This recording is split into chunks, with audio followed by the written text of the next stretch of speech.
He's hurting them.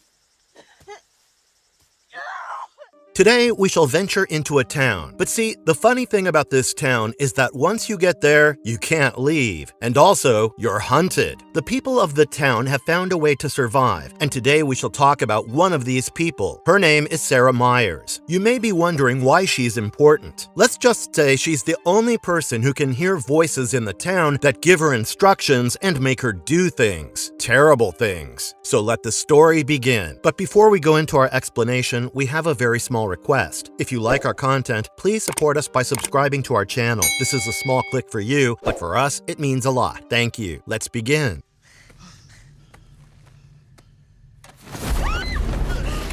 Who is Sara Myers? How did she get trapped inside the town? Sara Myers, like many others, is a resident of the town. She's a waitress who works at the diner in the town. She got trapped in the town along with her brother Nathan and adjusted to these changes. But as you will witness from the first episode itself, there is something rather unsettling about Sara. She's the only one who can hear the uncanny, mysterious creatures that come to hunt at nightfall. She hallucinates and receives visions that tell her to do awful things. Before she arrived in town, she was in an abusive relationship with her boyfriend. Nathan had to rescue her, and they were on their way from New Hope, Pennsylvania to Boston when they came across the tree, like many others, and got trapped in the town. In the first episode, the Matthews family is the latest victim of this endless road that keeps leading back to the town. The first time we ever see Sara is when Jim approaches her and asks her for directions to the highway. She merely ignores him and keeps walking. When she heads back to her brother Nathan, they watch the struggle of the family, who keep trying to find their way to the highway but keep ending up in the same town over and over again. Sara looks at them mournfully and remarks that this is the worst part, where people are still hopeful that they will find the road that leads them home. Nathan asks if she's okay, and she says yes. She tells Nathan that he's a good brother. She jokingly tells him to go feed the animals at the barn, as they aren't going to feed themselves, to which Nathan replies, but it would be cool if they did. Something happened for the first time in the town. 2 cars arrived at once. Well, technically they didn't arrive, so the Matthews RV got into an accident with another car that had 2 people in it. Toby arrived in town with a head injury and was taken to the clinic. Sara gives him some water when he wakes up after being treated. When he falls back asleep and wakes up again, he asks Sara if everybody is okay. Sara tells him that she doesn't think so. This makes Toby panic. Sara shushes him and then kisses him, telling him to calm down and that it isn't his fault. Right after that, she stabs him in the neck, which obviously kills him. See? I told you she's creepy. So before mentioning one other deadly thing she did at the clinic, let me mention something eerie about the town. As we covered, there are evil monsters that like to hunt humans as soon as it gets dark. But the sheriff of the town, Boyd, has found one way to protect the townsfolk. He found talismans that, when hung by the door, can protect the people. Of course, one must take other precautions like blinding all the windows and the doors. The only other way these monsters can be let in is if one lets them in. Now you must be thinking, why would anyone with a sane mind let these things into their homes and let themselves get ripped apart by smiling, human-looking monsters? Well, these things whisper to you and try to manipulate you to let them in. The reason that this part of the story is crucial is because the town's deputy, Kenny, has a dad who lives at the clinic. He has dementia and loves playing chess with Gina, the nurse, along with anyone else he could convince to play with him. So the moment Sara murders Toby, she throws the talisman of the clinic on the floor and leaves the door open. The monsters, of course, get in and kill Kenny's father and Gina, and the others believe that Toby was also killed by the monsters. After killing Toby, Sara sat next to his body and apologized to it. Later, Nathan finds teary-eyed Sara, who tells her an ominous story, something about a little girl trying to put shards of glass together to figure out their meaning, but ends up cutting herself. She says to Nathan that she feels like that girl. She also says that she didn't have a choice. When Nathan worriedly asks her to reveal to him what she has done, she tells him that she's left the clinic's door open. The next day, she goes to work, where she finds Tian Chen and her son Kenny trying to collect the glass that Tian Chen accidentally broke. Sara helps them while having a guilty-looking face. When she steps outside, Nathan is there, reminding her that she had promised him that she would stay home. She says that others would have suspected why she's home. Besides that, she wanted to help, or rather, needed to help. She reassures Nathan that it will be okay and tells him to go back to the barn. The next day, when Sara goes to work as usual, she sees Tian Chen crying over the loss of her husband, but quickly composes herself as soon as Sara walks in. Jim and his son Ethan go to have breakfast at the diner, where Sara introduces herself and tells Ethan that since they're newcomers, there will be something special for them. They're also given the VIP seat at the diner by Sara. Later that evening, Jim, his wife Tabitha, and Ethan are there at the diner to have dinner with Boyd Stevens, the sheriff. Sara asks Ethan if he'd like to help her bring back the rest of the food, and he does. As Ethan keeps the bowl of sweet potatoes on the table, Sara returns to the counter. She then sees some words painfully appear on her forearm. The words spell out, "Kill the boy," before disappearing. And then Sara collapses and has a seizure while Boyd rushes to help her. Sara is kept over at the clinic, and she gets up at night trying to find a scalpel when Christy, the doctor, finds her. Sara says she can't sleep, and Christy says she can't either. They have a girls' night. The next day, Sara goes over to the Matthews. She takes Ethan to meet the animals at the barn, and Tabitha joins. Sara tells Tabitha that before they found the talisman, people depended on hiding places, and tells Tabitha that she'll show her one in the barn just in case she gets stuck outside. As Tabitha walks into the barn, Sara pushes her and locks the door. She then grabs Ethan and tries to kill him, but he ends up wriggling out of her grasp. Nathan runs after her and restrains her, and she accidentally slits his throat with the scalpel. Katri, the priest, ties Sara up in the basement of the church and tells everyone that she ran off into the woods. Katri tries to inquire about the voices that Sara's been hearing. She says that the voices said that if she did what they asked her to, they would all return home. She then cries out in pain and asks Katri for a piece of paper. She says that the voices want him to see something. She then hands a drawing that meant that when Katri arrived, they watched him bury the bag. She asks if Katri knows what this means, while Katri is shocked. After the priest and others are killed by the creatures, Boyd finds Sara and takes her to the woods. He tells her about the incident and says that the only reason that she's alive, even after all she's done, is because Priest Katri thought she could be useful in getting them home. But if she proves Katri is wrong, Boyd would kill her. They reach an old wooden shack in the woods, where Boyd asks Sara to stay until he wraps things up in the town. Sara says she won't run away and is trying to help. Ellis finds Boyd when he goes to the shack to say goodbye to his dad and sees Sara. Boyd asks Ellis to trust him and not to reveal that Sara is with him. Sara is handcuffed before Boyd, and they venture deeper into the woods. They arrive at the cave where Boyd found the talismans, and Boyd sets up a camp for the night. As they continue their journey, Boyd asks Sara about the voices and if they were lying. She tells them that they told her 2 cars would arrive, and if she didn't follow their orders, Nathan and everyone else would die. She asks him why he didn't just put her in the box, and he says that he has seen the town make good people do terrible things as he uncuffs her. As they venture deeper into the woods, Sara starts talking about Abby, Boyd's dead wife. She says that Boyd reminds her of Nathan, as he too puts everybody else's needs before his own. They then hear a clinking noise and follow it to the bottle tree, named so because it has bottles hanging from its branches. As Boyd tries to knock one of the bottles down to see what it contains, Sara screams in pain and has a seizure. When Sara wakes up, she realizes that Boyd has set up a tent for the night. When she asks Boyd about their whereabouts, he reassures her that they are safe. Boyd also reveals that the bottle that he knocked down from the bottle tree just had the number 1864 on it. Sara, meanwhile, says that they should head back. She explains that the voice she heard this time was of a woman who kept saying she was wrong, and there are worse things out there than the creatures. She also kept repeating, "Tell Mr. Fish and Loaves that I was wrong." This scares Boyd, and right after that, they hear rustling noises from outside the tent. Then the tent begins to shake violently. The tent continues to shake and eventually stops. Boyd searches for the talisman to hang it again. Sara says that they should not have come out here. Boyd tells them that they're fine, but she doesn't believe that they are. They then hear a loud horn outside their tent and see light flashes outside. Sara asks Boyd what he thinks dragged the tent and where they are now. Boyd doesn't know the answer to these questions, but he heads out of the tent to find out. The moment he exits the tent, he finds that they are surrounded by huge spider webs. Boyd and Sara keep going in the direction in which they saw the light flashes last night. Sara asks Boyd if he thinks it's a good idea, but he doesn't pay any attention to her. As they continue, and Sara is persistently questioning him, he says that their tent got dragged through the forest, so they don't have a way of going back. But the light from the night prior was powerful, and he believes that maybe help lies in the direction of the light. Sara is more careful and says that the voice said differently. She then asks Boyd who Mr. Fish and Loaves is. Boyd says that it was his nickname in the army, and the only two people in the town who knew about it were Abby and Ellis. He also finds the idea of his dead wife communicating through Sara absurd.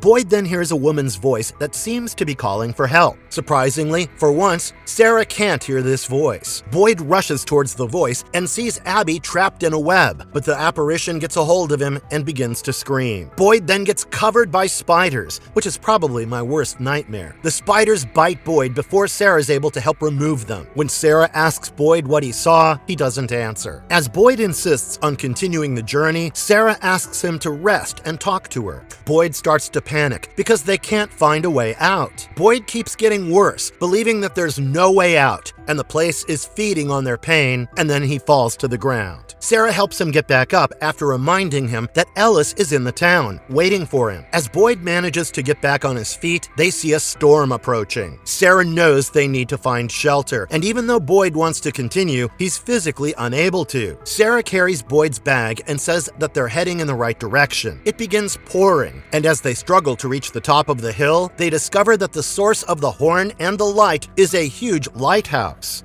Boyd tells Sara to continue without him as he collapses in pain, but Sara refuses to abandon Boyd. The boy in white appears before Sara and tells her that Nathan was right and that this place is angry now. He tells them to get back to safety and directs her towards a faraway tree. Both climb in and are transported to different places.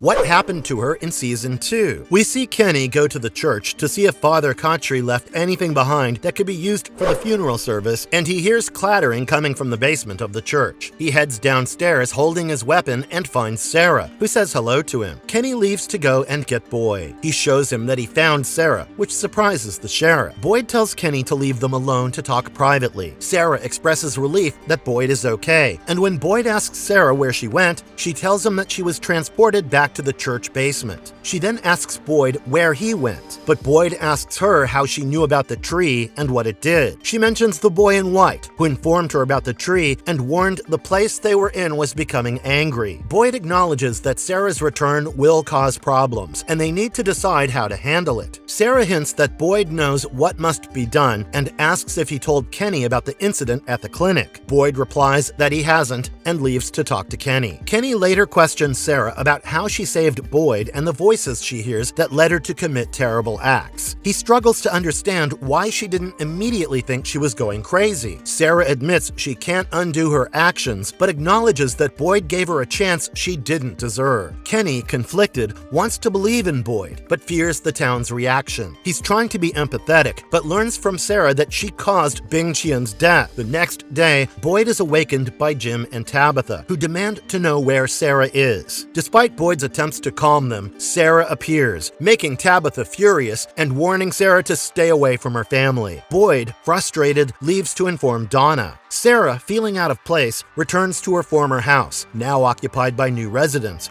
who tell her that her belongings are in storage at the diner and force her to leave. Sara has a brief, awkward conversation with Elgin, a new arrival in town. Later, she visits Tian Chen, her former boss, who confronts her about Bing Qian's death. Kenny witnesses this encounter, becomes enraged, and smashes a ceramic ornament that Sara cherishes. Sara later approaches Boyd, expressing a desire to return to the forest to search for answers. Boyd is hesitant, believing it's not wise, but Sara feels like an outcast and sees this as something she can do to help others. Jim and Randall later question Sara about her arrival in town and the day Nathan died, but she refuses to discuss it. When it becomes known that dreams can harm people, Sara and Kenny are forced to spend the night together. Sara tries to apologize for her past actions, but Kenny is unforgiving and harsh. The situation escalates to the point where Sara contemplates contemplates suicide, but Kenny stops her. Boyd, Sara, and Kenny venture into the forest to save the townspeople who have fallen comatose due to their dreams. They go to the dungeon, where the sheriff ended up after going into the faraway tree. Boyd explains that the boy in white also appeared in Elgin's dream, telling him a nursery rhyme that Paula kept repeating before she died. Sara stops and says she can hear a music box, but the other two can't see it. Sara tells them she can hear the music box, growing disturbed as she mentions she can hear the comatose people screaming in pain. She starts repeating the nursery rhyme too, and her nose starts bleeding. She says that it needs them to stay and that it's laughing at Boyd for setting it free and bringing it to the town. She says it wants to hurt them and was so excited when it managed to touch Kenny's arm. When Boyd asks Sara how they can stop it, she says that the others are dying, and when they do, it'll be too late. Sara tells them that she doesn't know how, but they need to make the music stop as the pain overwhelms her. While Sara recovers, Kenny asks Boyd what their plan is. Eventually, when they all return to town since they have no plan, Sara says she'll bury Paula. Boyd eventually saves everyone by finding the music box in the dungeon and destroying it. Marvelous verdict. So this was the story of Sara Myers from the series From. It's quite unsettling and leaves one with the thought that the world isn't black and white, but has a lot of gray areas, precisely where Sara was. She thought that she was killing people for the greater good, and that if she kept doing what she did, her brother and everyone else would be able to return home. Well, what do you think about Sara's decisions? And what would you have done differently? Drop the answer in the comments below. See you guys in the next one. And if you liked our content, don't forget to leave a like and subscribe to us if you haven't already. Have a good one and be safe. Thanks, everyone. Where's my mom? I want my mom! You're doing this for her. Sir, what are you...